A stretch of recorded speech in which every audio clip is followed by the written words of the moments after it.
কবিতা দিয়ে শুরু করতে পারি। অবশ্যই আরজিকর মাননীয় সাংসদ অভিষেক বন্দ্যোপাধ্যায় তিনি কদিন আগে ডায়মন্ড হারবার দাঁড়িয়ে বলেছেন সংবাদপত্রের ভূমিকা পালন আরও বেশি হওয়া উচিত এবং দাবি করেছিলেন। অভিষেক বাবুর এটা খুব প্রিয় কবিতা, কবি সুকান্ত ভট্টাচার্যের কবিতা, উনি বারবার করে বিভিন্ন সভায় বলেছেন। সেই লাইনটা পড়ে দিই একবার। আমি কবিতার নাম বোধন, তারপর সাবজেক্টে আসছি, যেটা অভিষেকবাবু প্রায় বলেন, পলিটিক্যাল বিভিন্ন মঞ্চে বলেন। তার সঙ্গে সঙ্গে যা ঘটনা ঘটেছে তার সঙ্গে কিছুটা মিল খুঁজতে পারেন আপনারা। অহেতুক মন্তব্য করবেন না আপনারা। স্পর্শকাতর বিষয়, জীবন গেছে, হৃদয়ে গেছে, মন পড়েছে, হৃদয় পড়েছে। তাই বলছেন যে কবি আদিম হিংস্র মানবিকতার যদি আমি কেউ হই, স্বজন হারানো শ্মশানে তোদের চিতা আমি তুলবই। আমি এই তিনটে লাইন পড়লাম, যেটা অভিষেক বন্দ্যোপাধ্যায় মাননীয় সাংসদ ডায়মন্ড হারবারে তিনি এটা প্রায় বলেন, বিভিন্ন সভায় বলেছেন। এটা দিয়েই শুরু করতে চাইছি। তাই মাননীয় অভিষেক বন্দ্যোপাধ্যায় মহোদয়, আপনার উদ্দেশ্যেই বলছি, আপনি যে দায়িত্ব পালনের কথা বলেছেন সাংবাদিকদের, আমি দায়িত্ব পালন করছি। আপনাকে আমি এত রাতে লাইভে সম্প্রচারই বলছি, আমি খুব ক্ষুদ্র মানুষ হলেও কিন্তু আমি বাংলায় বিভিন্ন সময় লড়াইয়ের বিভিন্ন রূপ আমি দেখেছি।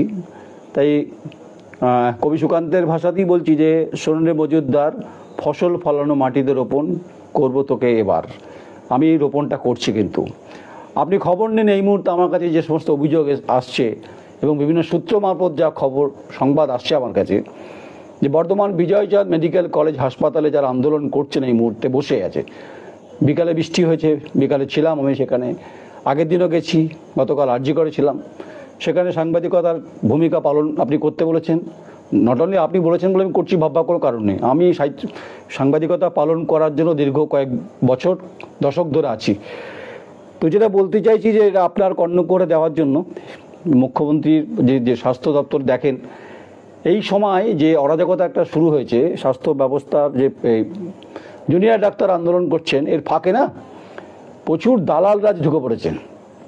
আমি সাবজেক্টে আসবো, এটা শুনতে খারাপ লাগবে আপনার, কিন্তু বলছি যে এই সময় বর্ধমান শহরে খোশবাগান থেকে শুরু করে একদম নবাবহাট পর্যন্ত যে সমস্ত বৃহৎ মাঝারি ক্ষুদ্র নার্সিংহোমের ব্যবসার সঙ্গে যারা যুক্ত আছেন, তাদের দালাল রাজ কার্যত নামিয়ে দিয়েছেন এমার্জেন্সির কাছাকাছি।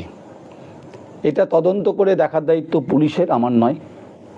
তদন্ত করে দেখার, আমি বলছি যে অভিযোগ পেয়েছি, অভিযোগ সত্যতা যাচাই করার জন্য আমি কোনো ঠিকা নিইনি। কিন্তু আমার কাছে সংবাদ, আমি যা দেখছি আনাগোনা চলছে, তাতে যেহেতু এখন তারা চিকিৎসা চাইছেন, খুব স্বাভাবিক, এই সুযোগটাতে একটা চূড়ান্ত একটা নির্লজ্জের পর্দা তুলে দিয়ে এই নবাবহাট থেকে শুরু করে খোশবাগানের প্রচুর দালাল কুচক্রী বলতে পারেন আপনি, তারা এই গরিব অসহায় মানুষদেরকে হাসপাতালের এমার্জেন্সি গেট থেকে বাইরে নিয়ে যাচ্ছেন। খবর নিতে বলছি আপনাদেরকে, যদি আমার সংবাদ যদি আপনাদের মনে হয় যে আমি ঠিকঠাক বলছি।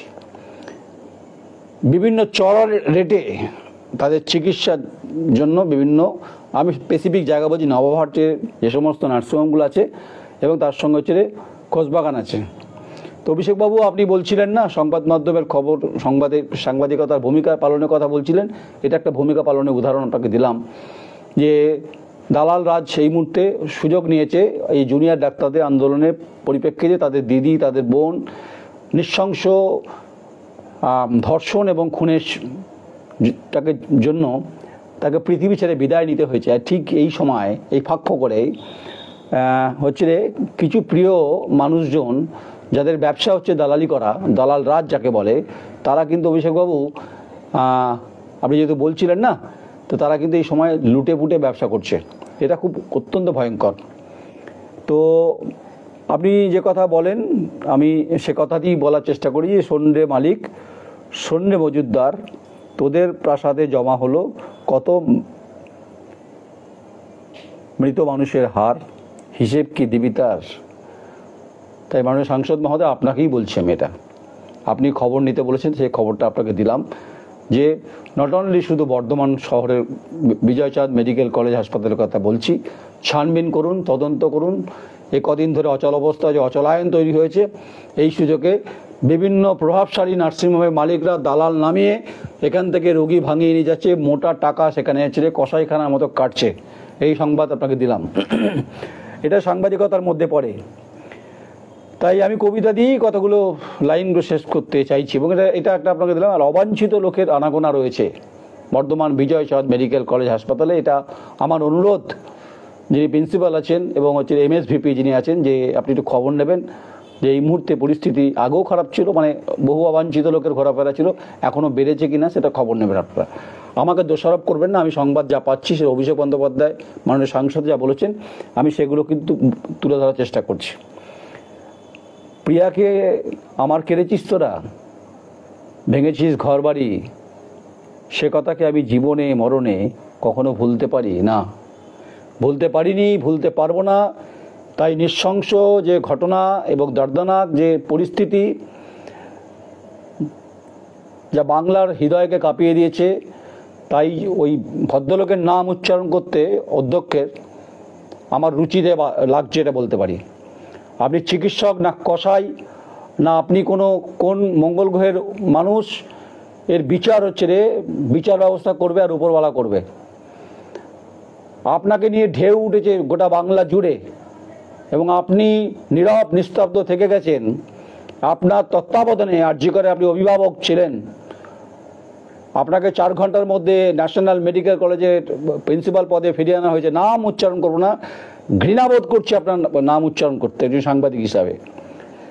বিভিন্ন সংবাদ মাধ্যমের ডিবেট চলছে, চলুক, আপত্তি নেই, আমিও থেমে নেই কোনো বিষয়টা থেকে। কারণ এই অস্পৃশ্য কিছু ভূতের মতো, যাদের চেহারাটা দেখে শুধু মানুষই মনে হয়, তাদের ভেতরের হচ্ছে চেহারাটা নরকঙ্কালের মতো। এক অর্থে যদি নরপিচাস বলেন সেটা বললেও কম বলা হবে। তাই নাম মুখে এনে আপনার শ্রীবৃদ্ধির কামনা আমি করব না। তার জন্য CBI আছে, আদালত প্রধান বিচারপতি ছিলেন এবং তার ডিভিশন বেঞ্চ হিরণময় ভট্টাচার্য এবং হচ্ছে প্রধান বিচারপতি, তারা সিদ্ধান্ত নিয়েছেন CBIর ক্ষেত্রে।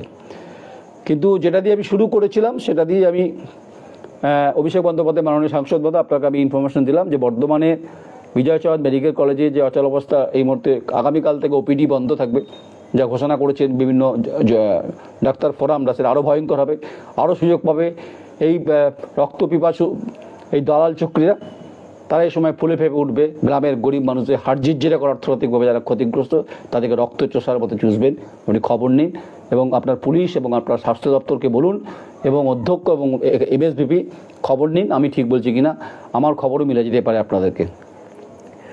তো স্বাভাবিকভাবে যে অস্পৃশ্য ভূতের কথা বলছি তার মুখে নামটা আনছি না।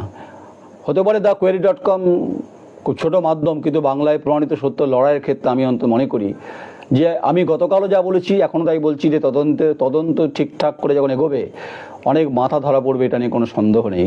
শুনছি কিছু নাকি সোশ্যাল মিডিয়াতে যারা মাধ্যমে যারা পোস্ট করছেন তাদেরকে লালবাজার পুলিশ ডেকে পাঠিয়েছিলেন।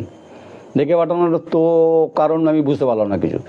আমরা তো যে কোনো একজন লেম্যানও বুঝে যাবে গোটা ঘটনার পিছনে একটা এত বড় রেপ, তারপর হচ্ছে মার্ডার, বডি নাকি আজকে প্রধান বিচারপতি বলেছে, তাহলে কি দেহ কি বাইরে পড়েছিল নাকি? তাহলে পুলিশের ভূমিকা কি? পুলিশ ঘুমোচ্ছিল নাকি? টালাপার্কে থানায় UD কেস মানে আনন্যাচারাল ডেথ। তারপরে তার বাড়িতে ফোন করে বলা হচ্ছে অনেকক্ষণ পর অ্যাসিস্ট্যান্ট সুপার, আদৌ অ্যাসিস্ট্যান্ট সুপার না কে কুচক্রি, বলছে আপনার মেয়ে আত্মহত্যা করেছেন। বেশ, তারপর 3 ঘন্টা পর সে পরিবার তার দেখতে দেওয়া হয়। তাহলে সেখানকার যারা দায়িত্বে ছিলেন সেই কনফারেন্স রুমে তাদেরকে জিজ্ঞাসাবাদ করেছেন কলকাতা লালবাজারের পুলিশ কমিশনার এবং DC নর্থ এবং তদন্তকারী অফিসাররা। আপনাদের জন্যই তো সুনাম, এই মুহূর্তে আপনাদের নিয়ে আলোচনা হচ্ছে সারা বাংলাতে। আপনাদের সুনাম সে বৃদ্ধি হচ্ছে কিনা বলতে পারবো না, কিন্তু মুখ্যমন্ত্রীর মুখ পুড়ছে বাংলা এই মুহূর্তে যা ঘটনা ঘটেছে। অনেকে কম্পেয়ার করছে নির্ভয়া কাণ্ডের মতো, স্বাভাবিক নৃশংস ঘটনা। যার পৃথিবীতে বেঁচে থাকার কথা ছিল, কথা দিয়েছিল কাউকে চিকিৎসাটা করবে, চিকিৎসা ব্যবস্থার সঙ্গে যুক্ত মানুষকে জীবনদান করবে, চেস্ট ডিপার্টমেন্ট চেস্ট মেডিসিনে ছিলেন, তো তাকে তো কেড়ে নিল নৃশংস কিছু নরপিচাস, নরখাদক। আর প্রিন্সিপাল নাম করছেন আপনার, আপনি ঘুমোচ্ছিলেন, আপনার কিসের, আপনি এত বড় প্রশাসক, আপনি ঘুরে ফিরে সেখানেই আসেন? আপনি ওখানে আরজিকর থেকে চলে গেলেন মুর্শিদাবাদ থেকে আপনাকে সরকার এত বড় ভালোবাসে, আবার নিয়ে এলো আরজিকরে, আবার আরজিকর থেকে আপনাকে 4 ঘন্টার মধ্যে ট্রান্সফার। আপনি বিরাট বড় ব্যাপার, আপনার চিকিৎসকরা তো আপনার বিরুদ্ধে মুখ খুলেছে। যাই হোক, দেখুন রক্ত সবারই খলখল করছে, কোনো সন্দেহ নেই। শিরা উপশিরা ধমনীতে প্রভাবিত হচ্ছে, আমারও হচ্ছে, আপনারও হচ্ছে। তবে আপনার সঙ্গে আমার মেরুদণ্ডের পার্থক্য অনেক। আপনার নাম আনছি না, আপনি অধ্যক্ষ, আপনি প্রথমত মানুষ, তারপর আপনি পোস্ট আর ল্যাম্প পোস্ট, সেটা পরে ঠিক হবে। তদন্তে আপনাকেও নিশ্চয়ই ডাকবে সিবিআই, যতদূর সাংবাদিকতা করে যেটা বুঝেছি অন্তত। যে এবং তৎকালীন মানে আপনি প্রাক্তন হয়েছেন, এমএসভিপি যিনি ছিলেন তাকেও নিশ্চয়ই ডাকবেন তদন্তের ক্ষেত্রে। এখন মুশকিলটা হচ্ছে যে তার বাড়ির লোককে ফোন করে প্রথমে বলা হচ্ছে আত্মহত্যা করেছে, তারপর ইউডি কেস, লালিপপ গল্প শোনানোর মতো হচ্ছিল কেসটা।